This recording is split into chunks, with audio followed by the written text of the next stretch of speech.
Bharatiya Janata party के नेता बड़े बड़े दावे करते हैं, हिंदू धर्म को आगे बढ़ाने के लिए और हिंदुओं के बड़े वेलविशर होने की, हिंदू धर्म को बचाने की। लेकिन जिस तरीके से बीजेपी के सत्ता में आने के बाद लगातार गाय की स्मगलिंग के केसेस आए हैं और जिस तरीके से खुलेआम भारतीय जनता पार्टी के अंदर, सरकार के अंदर गाय मांस की बिक्री हो रही है, वो आज तक कभी नहीं देखा। हिंदुस्तान में एक पार्टी है सिर्फ, भारतीय जनता पार्टी, जिसके नेता खुल के ये कहते हैं कि वो गाय मांस खाते भी हैं और खिलाएंगे भी अगर वो जीते तो। मैं आपको कल का एक वाकया बताता हूं कि यहां ये विशाखापट्टनम की खबर है, ये आई है और वायरल हो रही है, जहां 200 टन गाय मांस एक गोदाम में निकला और यह बताया जा रहा है कि भारतीय जनता पार्टी के साथ मिला हुआ वो शख्स था। उनकी पार्टी से ताल्लुक रखने वाले लोग जिस तरीके से गाय मांस का व्यापार कर रहे हैं, ये आज तक किसी भी सरकार में देखने को नहीं मिला है और खुलेआम कर रहे हैं। न केवल ये जो खुलासा कल हुआ है, अब कोई पुलिस वाला इनको पकड़े या ना पकड़े, लेकिन मीडिया ने इसको पकड़ा है। कुछ मीडिया के लोग हैं जो इम्पार्शियल लोग भी हैं, जिनका हम सम्मान करते हैं, उन्होंने ये पकड़ा है और ये आज मीडिया में वायरल भी हो रहा है। लेकिन जो चैनल्स हैं उनके ऊपर कहीं नहीं दिखाया जा रहा है, क्योंकि बीजेपी के लोग इसमें इन्वॉल्व हैं।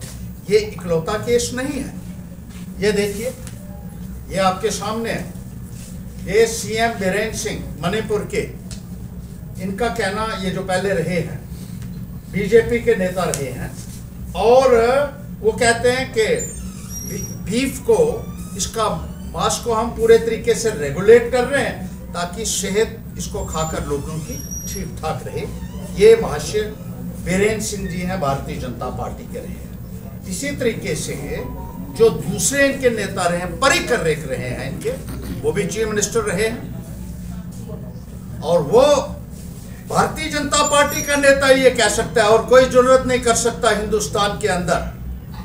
वो कहते थे कि गाय मांस की कमी नहीं होने देंगे गोवा में और क्वालिटी गाय मांस आपको खिलाएंगे। भारतीय जनता पार्टी के नेता है ये। इसके साथ ही साथ अब देख लीजिए, ये जो है भारतीय जनता पार्टी के बड़े और छोटे नेता इसमें सारे एक साथ हैं। ये 250 करोड़ का चंदा भी इकट्ठा किया भारतीय जनता पार्टी ने। इलेक्शन से पहले भी ये बार बार खबर आई थी। जो लोग गाय मांस खाने और खिलाने की बात करते हैं, वो भारतीय जनता पार्टी के अलावा और किसी पॉलिटिकल पार्टी में हमने नहीं देखा कि खुलेआम ये बात कर रहे हो, कि पब्लिक के बीच में बुझाकर बात करते हैं। मणिपुर के इनके नेता, मेघालय के इनके नेता, केरला के इनके नेता, गोवा के इनके नेता, अब विशाखापट्टनम में भी 200 टन बीफ जो है वो मिला है, यानी 2 लाख किलो गाय का मांस एक जगह पे रखा हुआ था। कोई 1000 या 10,000 किलो नहीं है, 2 लाख किलो गाय मांस रखा हुआ है, जिसको एक्सपोर्ट भी कर रहे हैं और इससे पैसा भारतीय जनता पार्टी इनसे चंदा भी ले रही है। जो इलेक्शन ये लड़ते हैं, अक्सर ये कहा जाता है ये पैसा कहां से आता है। तो आपने देख लिया जिस तरीके से ये बीफ की स्मगलिंग होती है और ये इंस्टांसेस जम्मू के भी हैं। एक मेयर का नाम भी आया था पीछे। उधमपुर में, चिनैनी में एक गौ तस्कर को पकड़ा गया, पीएसए उसके ऊपर लगाया गया और बीजेपी पूरी डीसी के पास पहुंच गई और उनके नाम भी मेरे पास हैं, जिन्होंने लिख के दिया है कि इस गौ तस्कर को आप छोड़ दीजिए, जो कश्मीर में गायें सप्लाई करता था। इसी तरीके से एक गौ तस्कर ने जब ये बयान दिया कि पुलिस के साथ मिलकर हम ये काम करते हैं, तो भारतीय जनता पार्टी के लोगों ने उधमपुर में पुलिस के हक में नारेबाजी शुरू कर दी थी। जिस तरीके से भारतीय जनता पार्टी का रवैया है और जहां इनको वोट गाय को माता कहकर मिल सकता है, वहां माता कह देते हैं। और जहां इनको वोट मिलता है इसको मांस बनाकर, उसका मांस बनाकर ये लोग बेचते हैं और इससे कमाई करते हैं। मैं लोगों से भी कहना चाहता हूं कि जो पैसा इलेक्शन में भी बांटा जाता है, ये पैसा किसी को हजम नहीं होता। ये कहां से पैसा आया आप अच्छे तरीके से अंदाजा लगा सकते हैं। और ड्रग्स का धंधा, शराब का धंधा खुलेआम भारतीय जनता पार्टी के राज में हो रहा है। गौ तस्करी हो रही, शराब का धंधा। हमने शराब के लोगों को भी जब पकड़ा था, अभी तक उनके ऊपर कार्रवाई नहीं हुई है क्योंकि संरक्षण उनको भारतीय जनता पार्टी। कल 4 लोगों को ड्रग्स के साथ पकड़ा गया जो बीजेपी के लोग थे, जिनके फोटो इलेक्शन में बीजेपी के कैंडिडेट के साथ नगरोटा में अक्सर वायरल हो रहे थे। वो ड्रग्स के साथ पकड़े गए हैं 4 लोग।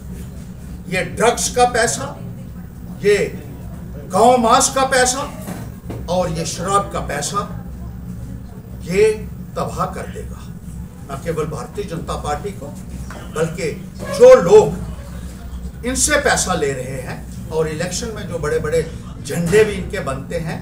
तो आप समझदार लोग हैं, मुझे ज़्यादा कहने की ज़रूरत नहीं है, लेकिन जिस तरीके से ये व्यापार किया जा रहा है, इसके लिए भारतीय जनता पार्टी के नेताओं को, देश के आवाम को और हिंदू लोगों को खास तौर पर, जिनको आज तक वो गुमराह करके अपना जो है मकसद हल करते रहे हैं, इन भारतीय जनता पार्टी के नेताओं को बेनकाब करेगी पैंथर्स इंडिया।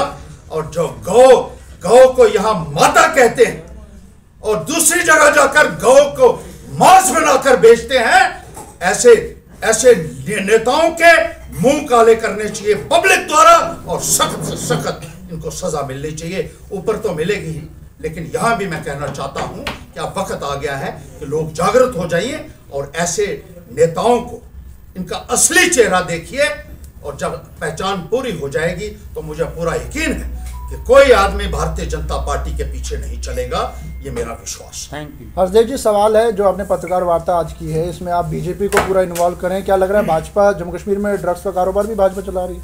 देखिए, 4 लोग मैंने तो जिक्र किया है कि ड्रग्स, और कब से ड्रग्स आई हैं, जब से भारतीय जनता पार्टी की सरकार रही है, इससे आप जो है इनकार नहीं कर सकते। और 4 लोग जो आप पकड़े गए हैं वो जिस पॉलिटिकल पार्टी के साथ एसोसिएटेड थे उसका नाम है बीजेपी, और फोटो भी उन लोगों के वायरल हो रहे हैं बीजेपी कैंडिडेट के साथ। हमने इलेक्शन में भी कहा था कि शराब और ड्रग्स का धंधा यहाँ बहुत चल रहा है और बहुत सप्लाई किया जा रहा है, और अभी पकड़े गए हैं इलेक्शन के चंद दिनों बाद ही वो लोग जब पकड़े गए, जब उनके ऊपर शिकायत हुई है तो वो पकड़े गए हैं। और पूरी तरीके से पिक्चर अब जो है वो क्लियर हो रही है कि ये किस किस्म के धंधे करके ये लोग सियासत में अपना मुफाद जो है वो हल करने की कोशिश कर रहे हैं। सिंह साहब, मेरा एक सवाल है कि जिस तरह से पूरे देश में अक्सर देखा जाता है, बड़े बड़े शहरों में भी जो स्लॉटर हाउस है बनाए गए हैं और टनों के हिसाब से विदेश में इसको एक्सपोर्ट किया जाता है। भाजपा की सरकार, भाजपा एक तरफ तो कहती है कि गौ माता की रक्षा करो, इनके बहुत सारे ऐसे संगठन हैं वो आए दिन हंगामा कर दे गौ तस्करी के ऊपर, लेकिन सरकार जो है इस समय बीजेपी की है, इसके ऊपर अंकुश नहीं लगा सकी, क्या करेंगे? देखिए, बीजेपी वाले खुद, ये देखिए मैं नहीं कर रहा हूँ, ये अखबार की खबर है कि 250 करोड़ रुपया चंदा भारतीय जनता पार्टी ने जो बीफ कंपनीज हैं उनसे लिया, 250 करोड़ रुपया। इसी पैसे से झंडे बनते हैं बीजेपी के। ये पैसा किस लिए है? पॉलिटिकल पार्टी पैसा किस लिए लेती है? इसी से झंडे बनाते हैं, इसी से जो पैम्फलेट बनता है, यही पैसा शराब में भी इस्तेमाल किया जाता है और यही पैसा लोगों को बांटा जाता है। ये पैसा किसी को बचेगा नहीं। जम्मू कश्मीर के हालात जानते हैं, तो क्या लगता है लोगों को ही इस बिल्ली के गले में घंटी बांधनी पड़ेगी, ये लोगों को जागरूक होना पड़ेगा। अगर लोग जागरूक नहीं होते हैं तो ये बर्बादी जो है वो निश्चित है। केंद्र में सरकार है जो वो हिंदुओं की है, तब भी मोदी ने GST 0 की हुई है गौ मास के ऊपर, वो क्यों की है उन्होंने? आप समझ सकते हैं, आपका सवाल में ही आपका जवाब है और चंदा फिर कैसे मिलेगा इनको? बाकी चीजों के ऊपर GST 28% लग रही है, पर गौ मांस के ऊपर 0 GST है। ये तो खुलेआम बिक रहा है, ये तो आप अच्छे तरीके से जानते हैं कि क्या क्या यहाँ हो रहा है और किस तरीके से गौ तस्करों को बचाया जाता है।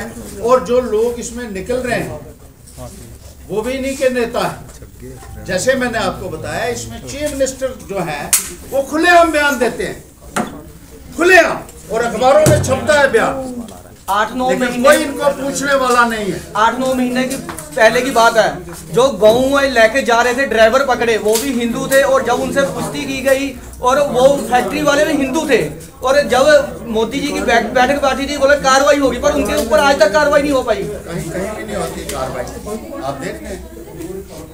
यही तो हमारी मंशा है कि लोगों तक ये बात, लोग समझें इस बात को कि किस तरीके से मजहब के नाम पर उनको भड़काया जाता है, धर्म के नाम पर भड़काया जाता है, और उस धर्म के साथ किस तरीके से बद्दा मजाक भारतीय जनता पार्टी करती है।